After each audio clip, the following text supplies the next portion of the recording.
পাহাড়, নদী, হাওর সহ প্রাকৃতিক ভাণ্ডারে সমৃদ্ধ নেত্রকোনা জেলা।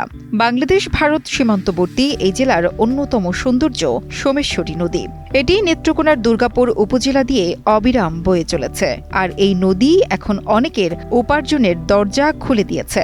নদীর স্বচ্ছ পানি দর্শনীয় স্থান হিসেবে সারা পৃথিবীতে এখন পরিচিত, আর সেটাই উপভোগ করতে এখানে দেশের বিভিন্ন এলাকা থেকে পর্যটকরা ছুটে আসেন। একটু হলেও নৌকায় ঘুরে বেড়ান সোমেশ্বরীর জলে, দেখেন ভারতের মেঘালয়। পর্যটকদের নৌকায় তুলে নিয়ে সোমেশ্বরী নদীতে ঘুরে বেড়াতে এখানে গড়ে উঠেছে বিজয়পুর নৌঘাট। এ ঘাটেরই নৌকার মাঝি আসিফ মিয়া। দারিদ্রতার কারণে সপ্তম শ্রেণী পর্যন্ত পড়ার পর সংসারের হাল ধরতে হয়েছে তাকে। এই ঘাটেই চলে তার একটি নৌকা। ঈদকে ঘিরে পর্যটকদের আনাগোনায় রোজগারও বেড়েছে তার। ছুটি হয় বা স্কুলের ছাত্রছাত্রীরা পরীক্ষা শেষ করে তারপরে তারা ঘুরতে আসে। আপনার শীতে নদীর পানি একদম কড়া নীল হয়ে যায়।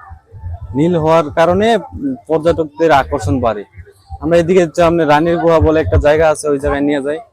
পানিটা অনেক গভীর থাকে, আপনার শীতের সময় নীল থাকে পানিটা, এই কারণে ওই জায়গায় নিয়ে যায়। আবার এদিকে হচ্ছে যে 0 পয়েন্ট, আপনার বাংলাদেশ শেষ সীমানা পর্যন্ত মেঘালয় গারো পাহাড়ের পাদদেশে আর কি অবস্থিত, যে 0 পয়েন্ট বলে জায়গাটা, আপনার ওই পর্যন্ত নিয়ে যায়, নিয়ে ঘুরায় নিয়ে আসে।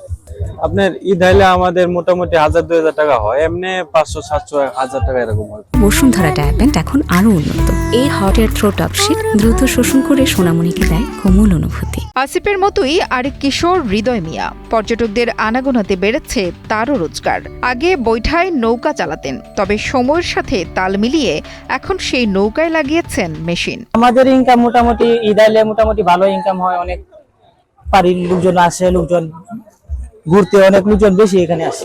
আসিফ হৃদয়ের মতো অনেকের জীবিকার যোগান দেয় এই সোমেশ্বরী নদীতে চলা নৌকা। পর্যটকদের সঙ্গে ভাড়া নিয়ে কোনো দর কষাকষি করেন না স্থানীয় এসব নৌকার মাঝিরা। টাকা হয় দেখে তো আমরা আনন্দ, নাহলে আমরা আনন্দ হয় আমাদের লোক আইলে তো আনন্দ হয়। আপনার এটাই আমরা ঈদের আনন্দ আর কি।